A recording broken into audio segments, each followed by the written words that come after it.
What's up, guys? Welcome once again to BESTA Airsoft team channel. Today we are gonna talk about mag changes. There are two main kinds of mag changes. There is the speed reload or emergency reload and the tactical reload. I'm sure most of you guys know how to change the mag on your rifle or pistol. What we're gonna talk about is just a few considerations that you want to have to make things easier on yourself and quicker. So stay tuned for that.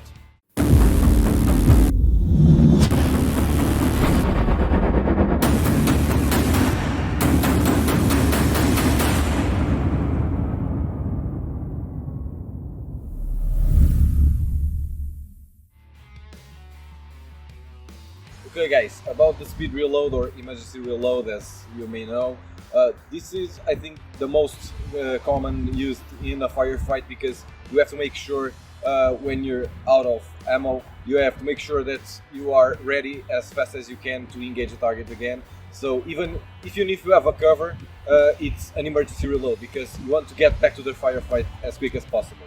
Yeah, basically what the emergency reload stands for is when you're engaged in a firefight, you suddenly go dry and you have to change that magazine as quick as possible to get new rounds in your gun and to keep the firefight going. If you have cover on your side, the best thing to do is seek cover. If you don't, then you just have to be as fast as you can, and that's why people train the changing mags so often, is because this is one of the most important skills to have and to dominate as an operator. Okay, so speaking of the tactical reload, on the other hand, the concept is similar. However, a tactical reload is something you do to prevent an emergency reload further down the road. What I mean by this is, for example, you just finished cleaning a house and you reunite the team and you say that we're gonna push forward onto the other house. I know that I've shot, I don't know, 50%, 60% of the rounds that I have available in my magazine. So in my next firefight, I will only have 15 or 20 rounds available. And I don't want that. I want to have all the ammo I can as fast as I can. So what I do is a tactical reload. I take out that magazine, I put a fresh one, and I keep this magazine available so that if I run dry on all my other mags, I know that on this one I still have, I don't know, 10 or 15 rounds, and that may make a difference further down the road. So guys, about pouches, there are tons of different types of pouches for your magazine. For me, I think what works better is open top ones, so kind of like the ones you see here and here for my pistol, because it makes me easier to grab my mag, take it and put in my gun, you know, because those type of pouches with elastic bungees or something like that, when you are in a firefight and specifically for an emergency reload, it might difficult you a lot if you're trying to be quick and you have to first take the elastic out and then the mag. So I don't like those personally. Yeah, we're not saying that closed top pouches or active retention pouches, they don't have a place because they serve their purpose. What we're saying is that don't forget this is airsoft, and the main purpose of those pouches is retention, right? So you have a flap so that if you're jumping off helicopters or if you're doing any sort of rappelling or anything, that you make sure your mags stay on you and they don't fall. But for our purposes, we don't do many of that, or if we do, it's really rarely. So open pouches give us the fastest draw, plus one also very important consideration is the re-indexing speed of the mag. So once you get the mag out to do for example, if you're doing a tactical reload, then you have to re-index the mag in the pouch, because if dump pouches are great, okay, for not losing mags in the field, but if you start mixing full mags with empty mags inside your dump pouch, it's gonna be a mess, and the time that you're gonna need a fresh mag, it's the time that you're gonna be fumbling around with all kinds of mags, and that's not a good thing. Gap hits or something. Yeah. So keep in mind, open pouches, good for speed, and nowadays you have plenty of options with good retention, either elastic retention, Kydex retention, I mean, you name it. You choose the one that you like best, and that works best for you. yeah, exactly. Okay, guys. Now mag orientation. So this is, I think, a simple one. You just have to make sure that you have all your mags towards your strongest side or your strongest end. With this, I mean, you should have the mags. If I'm right-handed, I should have my mags towards my right, because it's gonna get easier for me to grab it, and you know, it's much easier for me to put the mag in the gun, because if the mag is not like this and it's like this, you just don't know how to put it. It's gonna be a mess as well. So try always to have your mags towards your strongest hand. Yeah, also there are some guys out there who like to have their farthest mag towards their strong side facing the inside, so just like this. The purpose is that you have two mags for your strong hand reload, so you're firing, you run dry, and you have these mags to insert. But for the times where you're shooting weak hand, you have this one for the weak side reload. I personally don't do that because weak hand shooting is much slower and much more difficult to hit. I do it, of course, when the situation requires it, but I'll rather have the three mags facing to where I'm most comfortable with, which is my strong side. And in the case I need to do a reload on my weak side, I will just go to cover and do the reload. Guys, another thing, make sure when you're using a mag on your belt that you're using it with the BBs facing your back. Why is this? Because it's much more natural when you're grabbing your belt mag to grab it like this. It's called the beer can grip. So you just grab it like this, and it's already facing the right direction to insert on your gun. So that's another nice tip that we use it as well. Okay, so guys, next topic is accessories that you add to your magazines to make them easier and faster to draw from the pouches. Right here you have what's called mag pulls. They're this little rubber ring that you put around the base of the mag, and what this is mainly used for example, I have quite tall pouches, so without this I only have about 1 inch of the mag protruding from the pouch, and with gloves, with wet magazines or whatever, it may be difficult to get the magazine out of the pouch. So these mag pulls, they have this ring, you insert your finger like this, or even if you don't, just the texture is also very good. It's grippy, you know, so it makes it way easier to remove the magazine and insert it in the gun. There are also base plates that replace the factory ones. This is especially true for PMags, where they have they're a bit larger, and it makes it much better to grab it, and so it doesn't slip out of you. Yeah, exactly. If you don't want to go the commercial route, if you can call it that, there are also a ton of DIY solutions. There is guys doing paracord with duct tape or whatever. I mean, do what suits you best. The main purpose or the main consideration is that you need to make sure that you can get the magazines out of the pouches as fast as possible to perform your reloads. Okay guys, so now B08 is going to perform the emergency reload. We're going to perform it slowly so you guys can see what he's doing, and then we're going to talk about it. Yeah, so one thing that I really like to do when training this drill is to have one BB in the chamber and one empty mag. As you can see, the magazine doesn't have any rounds. What this is gonna do is that as soon as the first round gets fired, the bolt is gonna lock to the rear. At that point, I'm gonna let this magazine go, insert a new one, send the bolt home, and fire the second round. Okay? Ready? Yeah. I'm ready. Bolt lock to the rear, drop the magazine, get a new one,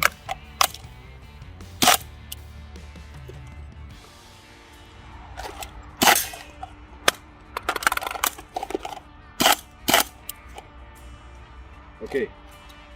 Okay.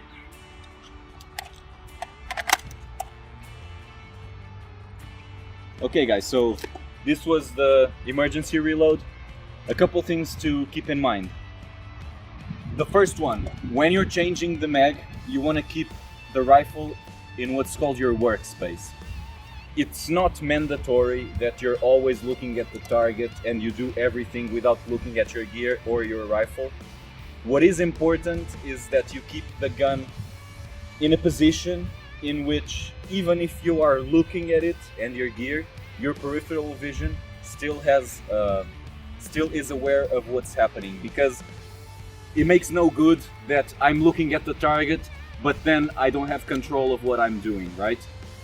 Keep in mind that the purpose of this is to be as fast as you can, and I'm much faster if I'm looking at what I'm doing than if I'm here fumbling with my gear.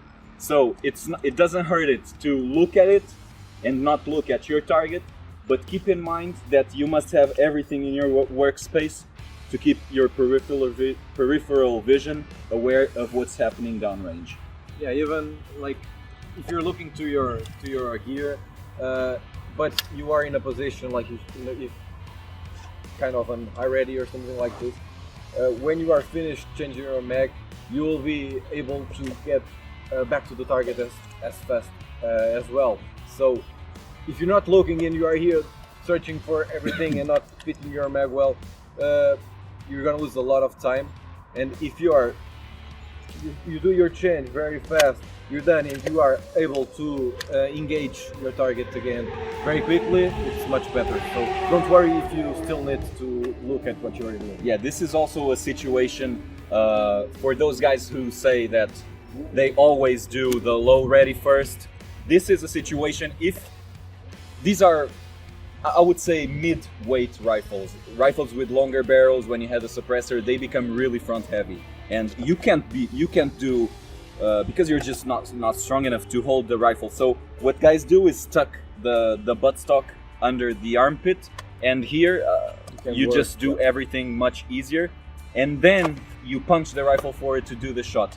Guys who say that, oh, I only do low ready because it's much faster. It is faster, yes, but this is a situation, and you can watch our previous video on high ready versus low ready and all that. We will leave a link below or something.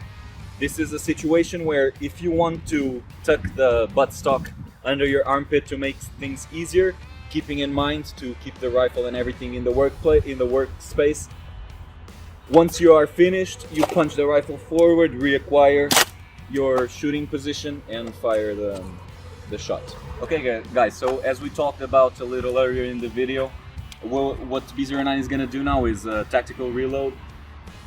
Again, this is used for when you are not in a firefight, so we would call it the yellow zone. So red zone being active confrontation, yellow zone being you're somewhere near danger but you're not in danger, and this is when you want to have your weapon platform ready with its full capabilities for your next firefight whenever it happens. So it doesn't matter how many BBs he has left in the magazine. I mean, it's only worth doing if you have, I would say, less than 60% or so, and it's as simple as grabbing a fresh one, getting the old one out of the gun, and reinserting the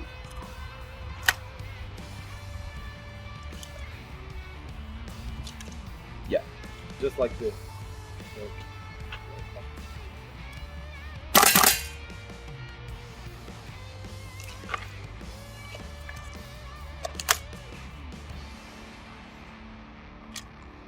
So guys, this is the tactical reload. It's really simple. As Busy Rate said, it's when you are finished with a firefight in a compartment, in a house, whatever.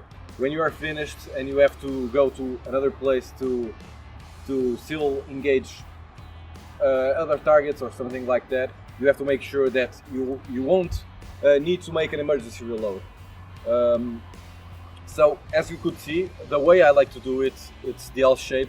So when I need to make my reload, I grab my new mag and I take it like this, so it will make like an L shape. I change it and goes or to the pouch if it's completely empty, or to my other pouch, my mag pouch in my belt or something, wherever I know that if I need it, I know it is there. You want to say anything? Or? Yeah, I mean, talking about the dump pouch, the dump pouch is a really good pouch to have on your kit. I personally don't use it very often because with my pouch setup, they retain their shape when I remove a mag. So I like to throw my mags on the ground. Like when I'm shooting and I need to do an emergency reload, even if I'm behind cover, I'll throw my mags on the ground. I'll keep the firefight going, and then when either I'm hit or I need to move back, move forward, I will grab everything and then I will throw it in the dump pouch, or I will just reindex the mags as I'm changing them. The really main aspect is that you don't lose track of which magazines have BBs and which magazines don't. With AEGs, I know that some mags run dry, but they will still have 1 or 2 BBs that the screen can't push.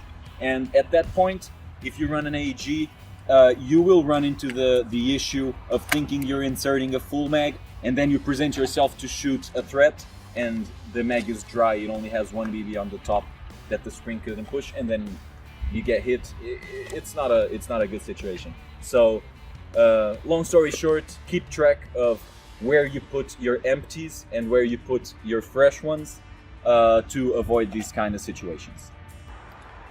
So guys, in conclusion, these are the 2 types of mag reloads that we most use on the field. Of course, there are a lot of variants of these, but in the end I think you should do the one that fits you most, the one that you feel comfortable doing it, and the way you are faster doing it. Yeah, but also try to experiment with stuff that you never tried. So even if you feel comfortable doing it a certain way, either as we demonstrated today or a different way, always try and experiment other people's way of doing things to really find out if it works for you and if it doesn't. Yeah, you may even use a type of reload, and after trying a new one, you see that it's much easier and much faster, and as you keep training, you will get faster at that one. So as he said, you should always try and really see by yourself if all these different types of reloads or anything like suits for you or not. Yeah, so basically we hope that you got something useful out of this video. We are trying with this training series to always demonstrate different approaches to the same motion. So being high ready versus low ready, being the way to tactical reload or emergency reload, and we are hoping that you guys first of all find our videos entertaining, but also try to get some knowledge and some inspiration for training that you can perform on your own to improve your skills. So yeah, that's it guys. Yeah. So until the next video, take care. Don't forget to subscribe, like the video, all that good stuff. You can check our social media as well. Contractor House, our partners, so they have a lot of good stuff. So yeah, that's it. Yeah. Thank you, and don't forget that this video wouldn't be possible without Gators Eyewear. Also a shout out to them. And until next time, stay tuned.